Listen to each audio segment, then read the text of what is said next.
Welcome to episode 44 of the Babes Talking Business podcast. Today we have the lovely Katie. She is the founder of Sabbia.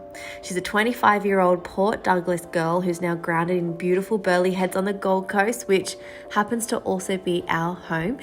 She's always been passionate about the skin and the environment, and so in September last year, her and her partner decided to launch Sabbia, and we really love the concept behind it. We know you guys will too. It's an ethical brand with minimal impact on the environment. It creates unique facial kits out of sustainable, reusable, eco-friendly and chemical-free tools, which we love. And they cleanse, exfoliate and remove makeup with just water, which is just amazing. In the kits, they're 100% biodegradable. The sponges are biodegradable. You've got reusable cotton bamboo pads and makeup removing pads that replace up to 1,000 single-use makeup wipes annually. How amazing is that?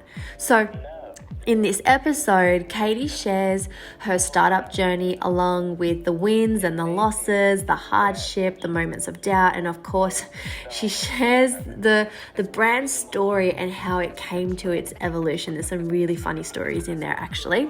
What we loved about Katie is just how real she gets about explaining her, behind the scenes and what happened during her launch and how she handled it like a total boss. So strap yourself in. This is one awesome chickie who will inspire the pants off you. So we are so excited. You can find all of her website and Instagram details below in the show notes. Make sure you check it out. You can also watch this live on our Babes in Business Facebook page or on our YouTube channel. You can watch us as we have margaritas and wine on a Friday afternoon while we have a chat with Katie. If you would love to check out our website, it is www.babestalkingbusiness.com, or our Instagram handle is @babestalkingbusiness, where we have loads of information, including our free side hustle guide that you can download. It's a 40-page guide where we help you not only think of your next bright idea and business, but we share really interesting information about just really great statistics about what you want to be aware of in business, being a woman in particular. And so if you're in business or you want to be in business, or you would just like 53 ideas on how you can start making an income today right away, download the Side Hustle Guide. You guys are going to absolutely love it. So without further ado, we are so excited for you to hear from this lovely lady, Katie. So happy Friday, guys. We're having happy hour this afternoon with Katie. We've got our red. Katie's got her margarita. I'm kind of jealous. I'd like to swap my red for a margie. Do you have a blender? And then I just decided margaritas was so much better. Well, we're so excited to be chatting with you, babe, and talking a little bit about your business and your journey into opening your business and, just all the ups and downs that have happened in between. Yeah, awesome. I think, what I love most, Shannon and I were talking about, like, how did we actually meet? And I think we first connected over 3 years ago. I'm pretty sure. Long ago. And you were talking about the fact that you were passionate about holistic health and you had this vision and you were wanting to create a health product of some sort, didn't know what it was. And then it was really cool 3 years later, we've obviously reconnected. And I've saw what you've been able to build with, how do I say it again? Sabbia. Sabbia. Yeah. And it's beautiful. So I thought it would be good to have you on the show so you can share a little bit more about your story, because it's only like 6 months old now, isn't it? Yeah, we launched in September last year, so just coming up to the 6-month mark, which is crazy. How's it been? Like, I know your business journey started before that 6 months, because obviously putting it all together, but what's the journey been like so far? Our launch was like better than I could have dreamed of, which is like pretty epic. I come from a marketing background, so I kind of had an idea what to do, but I mean, it's so hard. Like, there's so many businesses launching on Instagram. We didn't have a massive cash input to our marketing. Our cash input was mainly to the products themselves and making sure they were the best quality. And then our marketing budget was pretty minimal, to be honest. I have worked with influencers in the past, and I've paid one girl to launch us, because I knew that was kind of like a key factor to get us up and running. And that obviously went well. And then the first like month was just literally a dream, like every day pinching myself, coming home from work and like packing orders until late at night, getting up at 5 a.m. to do customer service like every single day before and after work. And then we were getting ready for like our Black Friday sale. And we were like super excited. We'd already sold out of our first batch of products that we had like bought that I thought would have not even have sold. Like I was so nervous when we bought the first amount, because it's like, fuck, what are we gonna do if they don't sell? We're getting ready for Black Friday sale, and our shipment got stuck and lost. This was during the time that all of the bushfires and stuff were happening. So totally not related to that, but that was just the time. So we had 8 massive cartons of stock lost. Oh my God. And we had done like a kind of a pre-sale thing. So we thought that our products were arriving and we were like, yep, we're out of stock, but you can buy with Black Friday, Black Friday discount, and we'll post them in 2 weeks' time when they arrive. So then they ended up not arriving until 9 weeks later. So we missed our Black Friday sale, our Christmas sale, Boxing Day sale, our New Year's sale. And in that time, this was literally the worst. I just quit my job and gone full-time Sabbia. And then that pretty much happened that week. And I was like, fuck, is this the universe telling me like, this isn't my right move? What am I doing? We're lucky that we obviously have like savings to put into it. So we ordered a whole new batch of products and just said, fuck, if we lose those 8 cartons, hopefully FedEx will give us some money, but that's not the issue right now. Like, let's just use the money we have and buy some more just to get us through this weird period. Express posted them and they arrived, I think. Oh, this is a story, actually. They arrived. So I'm from Cairns originally, and we go there for Christmas every year. The second shipment arrived on the 20th of December, which is the morning we were flying out to Cairns. And I was going to cancel going home for Christmas, and my family is Italian, so they're like not into that. That was not an option. And luckily Dave's family's on the Gold Coast, and they're like, it's fine, Katie. I printed and organised every like single order, and all they had to do was put in like whatever the kit was, like whatever the order said, and they just had to sign for the shipment to arrive. And I had Dave's sister-in-law like organised to do it. I taught her how to do everything. And we're on the tarmac in Brisbane, and I got a text from DHL to say, your order's ready for pickup in Brisbane. And like, we live on the Gold Coast, and it was meant to be delivered to our factory. Oh my God. And I was like, oh, we can't go, we have to get off this plane, like I need to sort this out, like people cannot be without their kits for Christmas. I promised I'd get them. And then I literally had to, Dave called his dad and was like, can you drive to Brisbane and pick this up? I had to sign on like one of the Jetstar vomit bags and be like, Caitlin Eales, give permission for his dad to pick up the shipment, and took a picture and sent it while we're literally taking off. And I was like, fuck, I wonder if that even happened. Oh my God. Like, to pick up at 2 p.m. so that everything could get like processed on that day so that it could then go out as soon as possible. So it was like the worst 2.5 hour flight, and Dave's like, it's fine, Dave, just relax. I'm like, give me another margarita. Can't relax, won't relax. Domestic flights, they don't give you any alcohol. I asked the lady, please, you don't understand what is happening. Like, just give me something. She's like, no, sorry, not before lunchtime. I was like, oh, fuck this.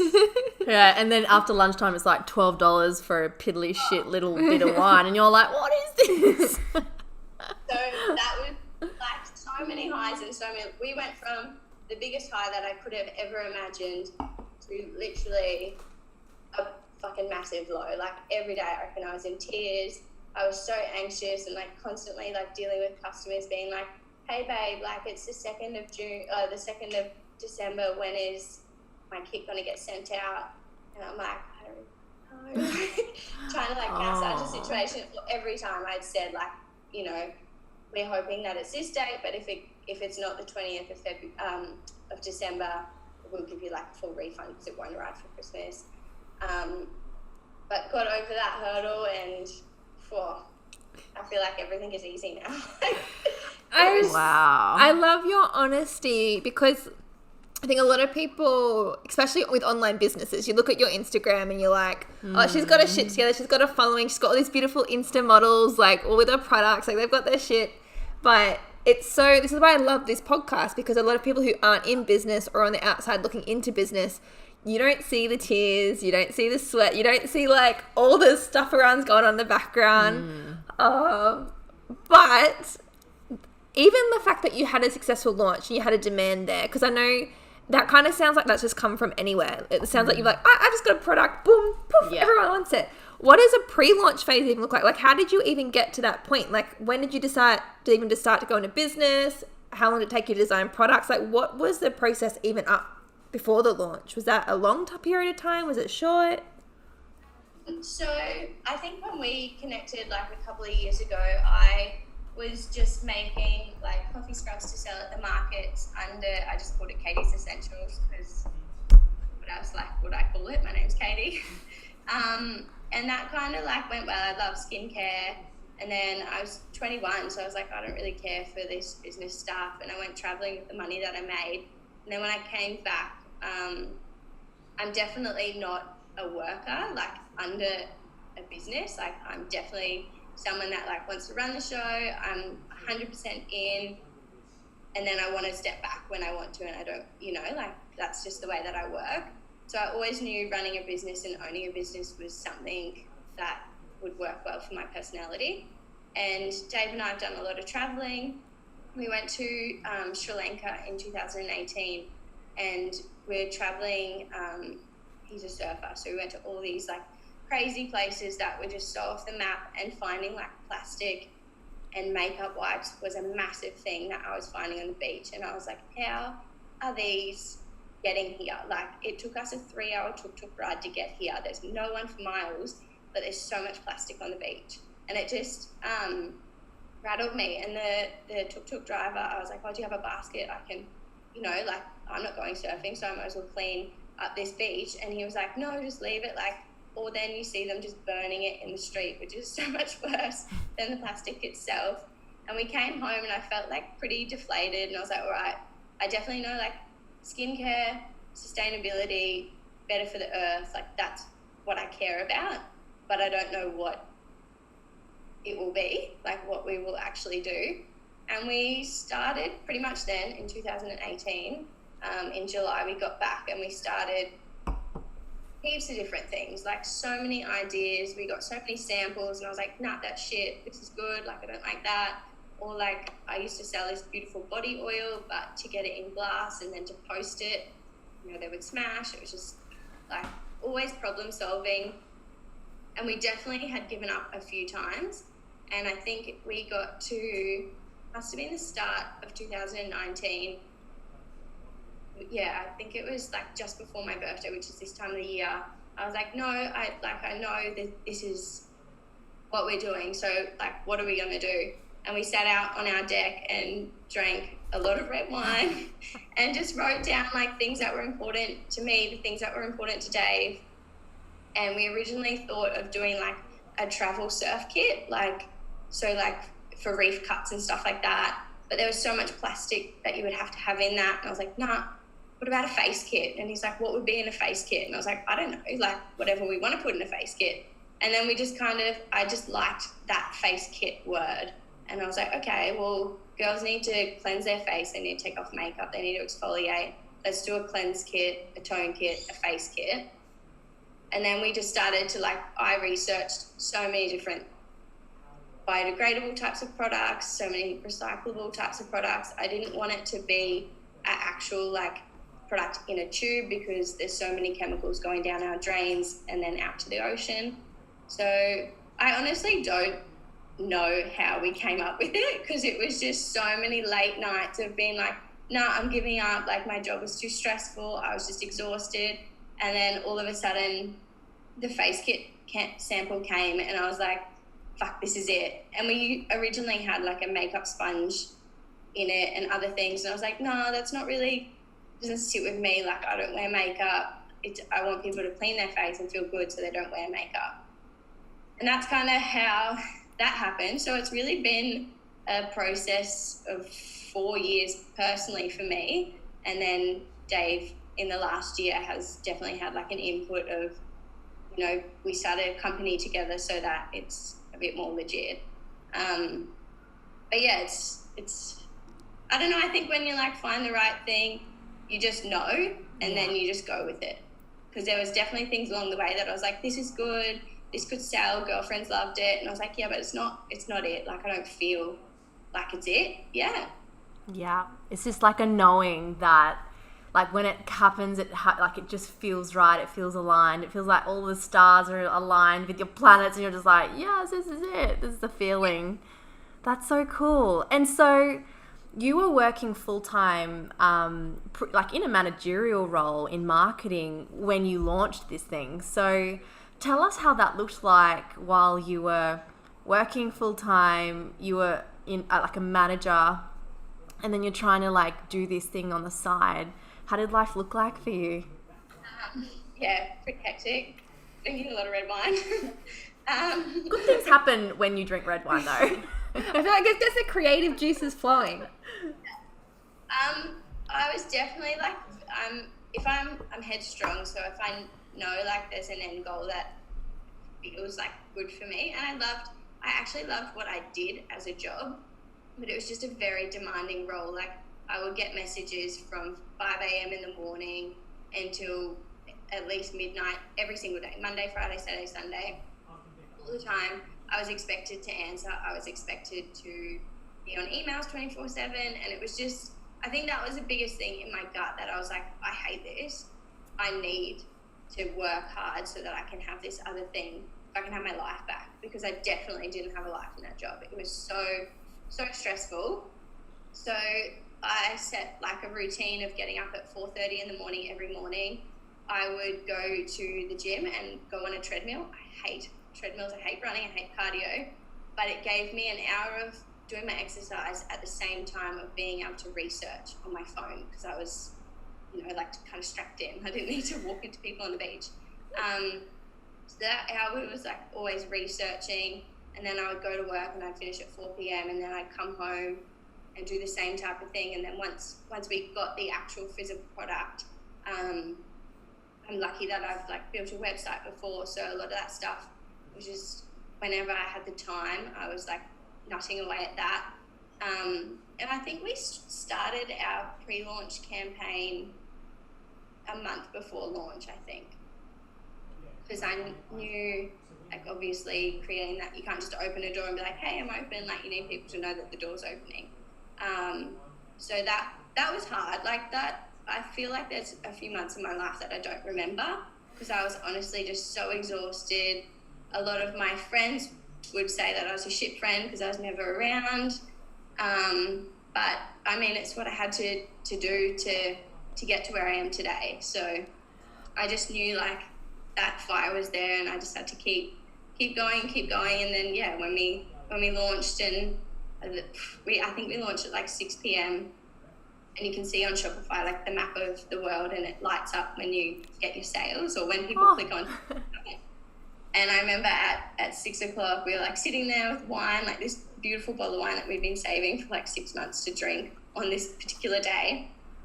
And we're watching it, and it was lighting up, and I was so excited. And then the first order was my girlfriend Jess, and I was like, that doesn't count. Like, and then for literally 20 minutes, not one single order. We had that one order from my girlfriend, and I was so deflated. I was so gutted. All of this months and months of hard work just felt like nothing. I felt like a failure. You know, Dave has like invested money into the business with me, and I felt like I'd let him down.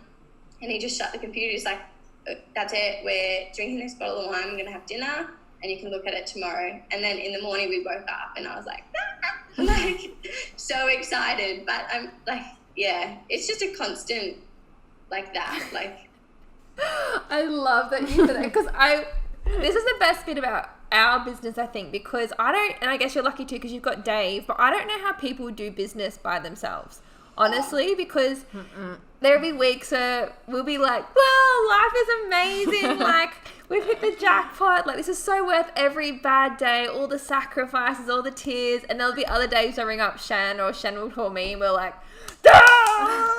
That was me yesterday. I was like, I wish I had my fucking salary and I could take a day off and get paid for it. But that's what I mean. It's all this stuff that people don't realize they don't. Yeah. And that's why I just, even from personally mentoring women in business, I know this is something Shannon and I both see. It's that start point when you do have a job. And I honestly think that's the hardest bit of getting a business off the ground, because most people don't have the luxury of being like, okay, I'm going to quit my job now and I have all this time and I'm going to build up a business. Like, you have to build it up while you're still working. And it does take sacrifice. It takes getting up at 4 a.m. so you can walk on a treadmill and do the research at the same time. Like,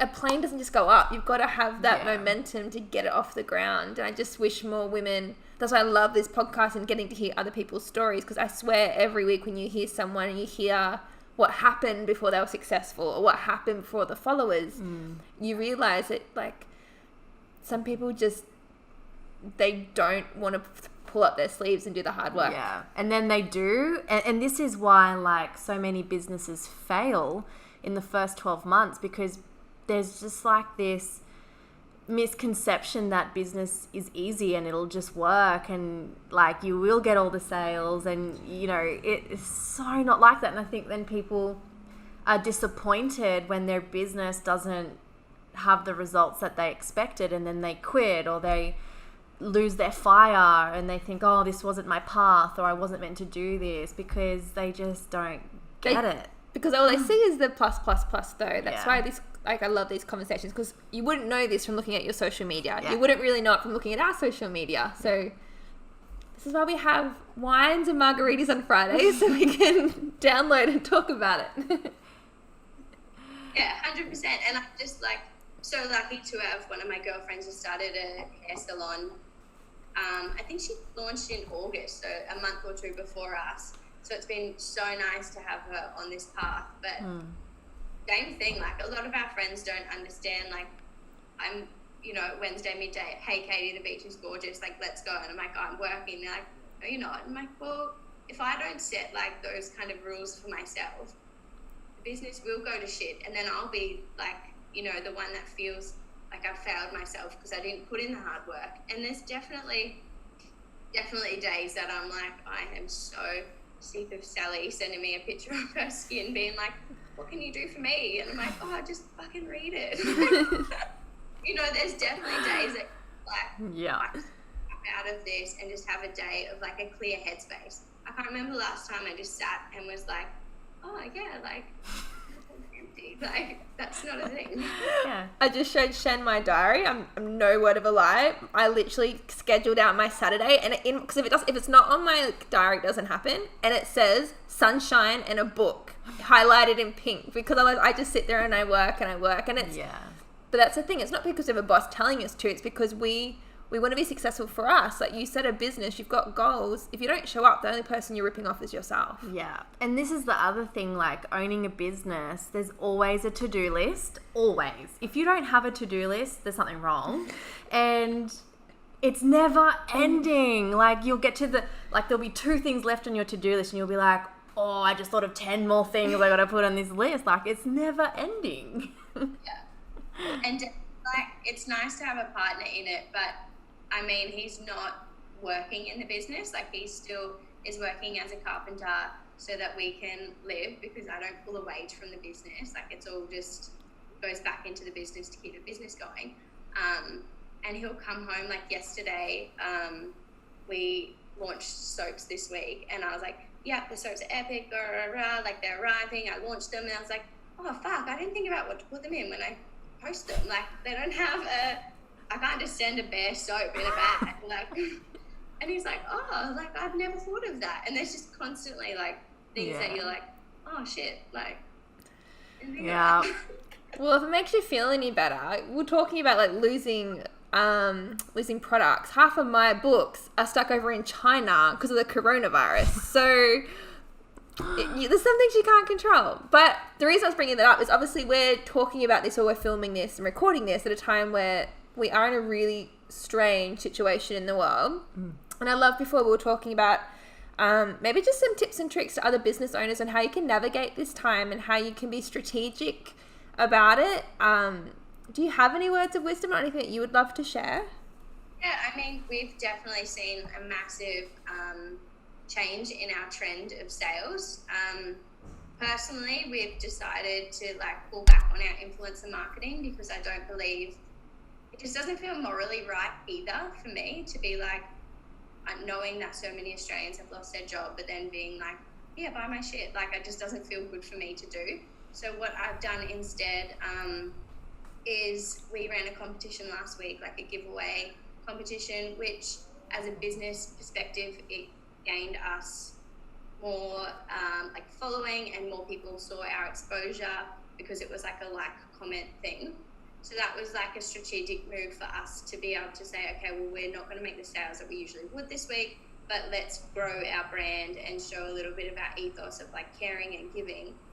So we did a big giveaway for the perfect self-isolation kit. So it has our whole range of products, and I guess we're lucky because we are in that self-care realm, so it makes sense for people to be, they're not going to be able to go out for facials or go to the supermarket to buy their usual products. So online shopping has definitely grown in this time.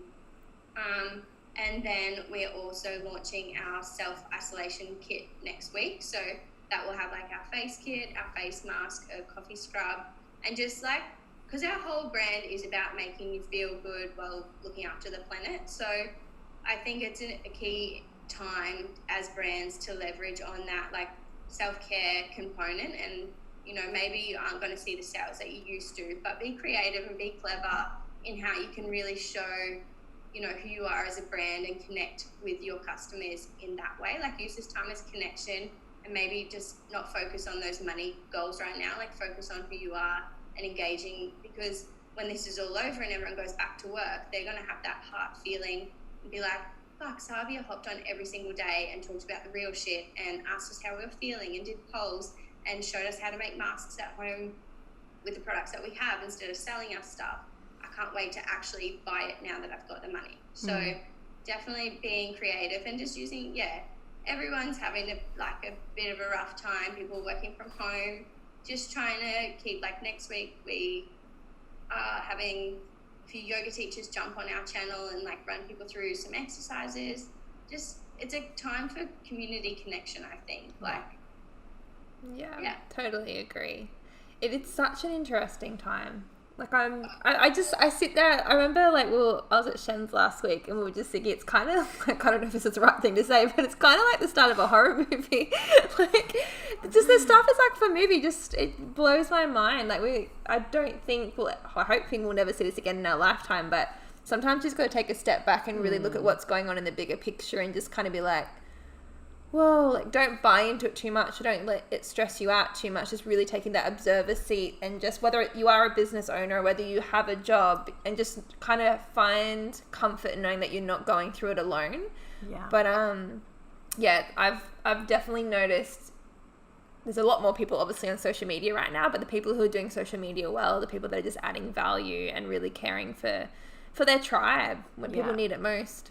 I think as well, as business owners, it's a really good time to reflect on how you do things, because I love what you just said, Kate, about, what you guys are doing online. You're using this as an opportunity to build your brand and build awareness and add value and care for your audience. And it's and we've been doing the same thing.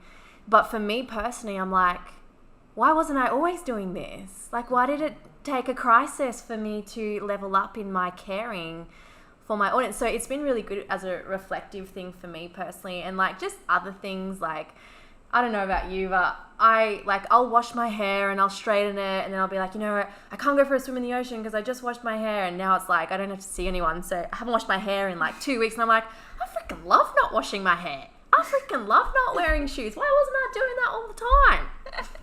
So it's been great. our warehouse yesterday, and there's like the guy that owns the warehouse still has an office there, and then one of the boys also has a podcast room. And I went in and they were like, what have you been doing, Katie? I was like, oh yeah, I forget that you like usually see me kind of with like done up clothes, like normal clothes on, not just fresh out of the beach. And I was like, oh, I don't think we should actually. Yeah, it's weird. I work from home anyway, but all of a sudden now that I don't have to dress up, I'm like, this is how I'm going to live as a business owner after this crisis is done. Oh, it's so interesting. I have a question actually. So for a lot of women who listen to this podcast, obviously they're either wanting to start a business or they're in that stage where they're launching. What does a pre-launch look like? Like, what did you guys do to get your brand out there before you guys physically had a product in people's hand? Yeah. So I reached out to a bunch of girls who weren't, I wouldn't say influencers, but I just looked at them and thought that they had a genuine connection. They were probably all under 5,000 followers. And I said, like, hey, babe, you look like you care about the environment. That was the biggest key for me, is that they're obviously going to be in line with who we are. And I sent them all a kit and I said, like, I'd love your feedback on this. And then just organically, a lot of those girls were like, I'm actually loving this. And I was like, okay, cool. Well, we're launching on the 16th of September. I'd like love you to share it if you genuinely love the product. So probably a month before, I delved into our social media, like doing heaps of polls and answers so that you get that engagement up and the algorithms like, oh, this is a new account that people are engaging with, so let's push them higher. And then we did like a lot of launch strategies around like follow us for your chance to be the first person to win the day before we launch. So that was a great way to get our following up, to get people watching our brand. We did like a sign up to get 10% off and be in the VIP list. So that way we had like a database to talk to.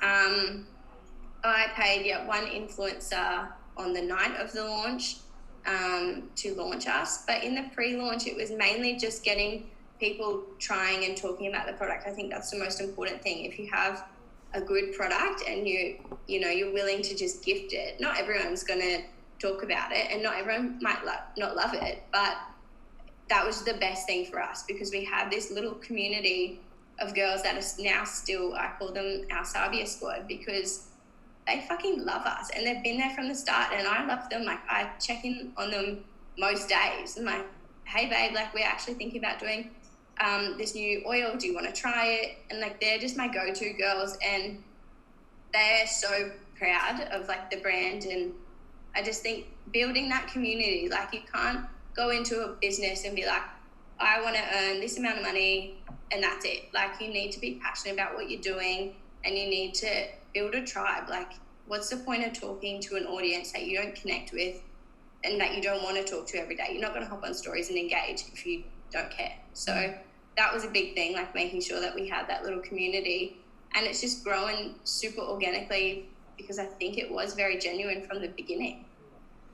I can feel your passion through the screen. It makes me excited and passionate about business and about, I love hearing these stories too, because I honestly believe the businesses that last, and this isn't just in business, it's what science and research has found, what makes anyone successful is grit, and grit is passion mixed with perseverance. So if you're not passionate about what you do, or you're not going to have the perseverance to keep at it, because there will be hundreds more challenges, there'll be lots of other stock that goes missing, there'll be plenty more late nights with red wine. So I'd love to end with a question for any girls who are tuning in and they're maybe where you were, they're in a job they're unfulfilled, or they had this tug in their gut knowing this isn't it, they want to do something else. What advice would you give to those girls who are maybe where you were 2 years ago or 3 years ago? That's a good question. Yeah, that's a big question. I think the thing that worked for me the most, I'm someone that feels like manifesting is really important to me. I don't do it all the time, but when I need to make a big decision or I want something big to come to me, I always sit down with a blank piece of paper and I write down why I want it, like why do I want this business or whatever it is. I write down how I'm going to feel when I have it, I write down what I am prepared to do for it. And then I usually will write down on the right-hand side a list of emotions or things. Like for this, it was sustainability. It was flexibility for me as a person. That's kind of like your emotional column. And then you like dig deeper and deeper and deeper into that. And as you go through, I think you can really begin to nut out, okay, yeah, I'm fully invested in this. I know what it's going to feel like to have it. So now I want it. I know I have that feeling. I know I can have it. Now all I have to do is commit to doing it. And then it makes it feel like you already have it. And all you got to do is just a few steps, and then it's going to come. And you keep doing those steps and you keep doing those vision boards. Otherwise you get to a point and you're like, oh, well, I've got it. Like, I didn't know what else was after this. Like, you got to keep thinking, like, what else do I want from this? Or what else can I bring? Like, what's my purpose? You're talking our language right now. Good advice.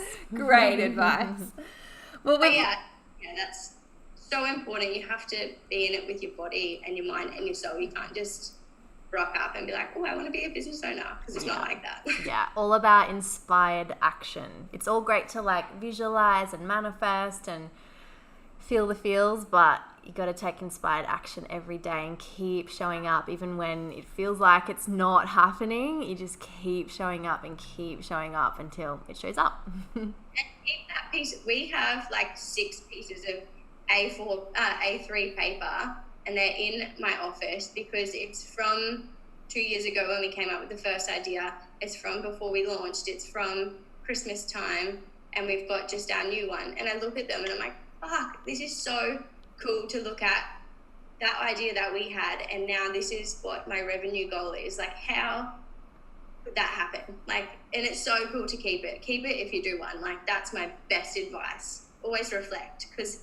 when you're having those shit days and you look back and you're like, oh, you know, like, we're not, whatever it is that's making you feel like a shit day, you think back to 6 months ago or a year ago when all you wanted was to be exactly where you are today, and then it just gives you that little like, oh, like, I'm already a year into it, so let's just forget about that shit day, have a glass of red wine, or get on with it. Like, oh man, love it.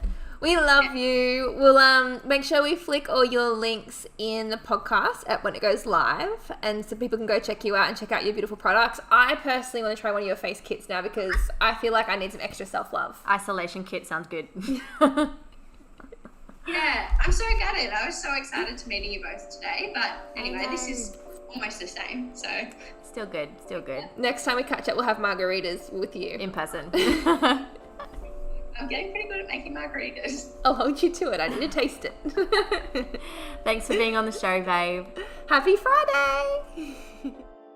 Wow, what an amazing episode. I hope you're feeling inspired after that conversation and empowered to make some changes and choices in your life. Now, don't forget to let us know if you loved this episode. Please give us a 5-star review. It really helps us know that we're on track with serving you guys, and also majorly supports our channel. And you may even be in the running to be the shout out of the week. Every week on Instagram, we share one of our reviews with our network. So please be sure to leave your Instagram handle or your website in your review so we can share you with our amazing community. If you head over to the link in our bio on Instagram at Babes Talking Business, you can get access to so many of our goodies, including the link to our bib shop. It's a crazy cute online merchandise shop that donates 100% of profits to a non-for-profit charity every month. So head over and check out who we're donating to this month and get yourself something super cute to wear. You can also find in our Instagram bio our books. You can get your hands on Life Above Zero by Lauren Kerr or The 4-Year Career with Shani Thompson. Both super easy reads and incredible books to help you expand and evolve in even deeper ways. Now, don't forget to head over to the show notes. You can check out any of the links or the books or the references we mentioned in this episode. And before we go, we just want to say thanks so much for being here, for committing to being the best version of you, and for showing up for you today. You are freaking amazing. Now, if you think that there is someone in your life that could really benefit from this episode, while you're feeling super inspired, please hit the share button and send them this episode right now. And the reason we're asking you to share the love is because you get what you give. And the more that you give and inspire, the more you get in return.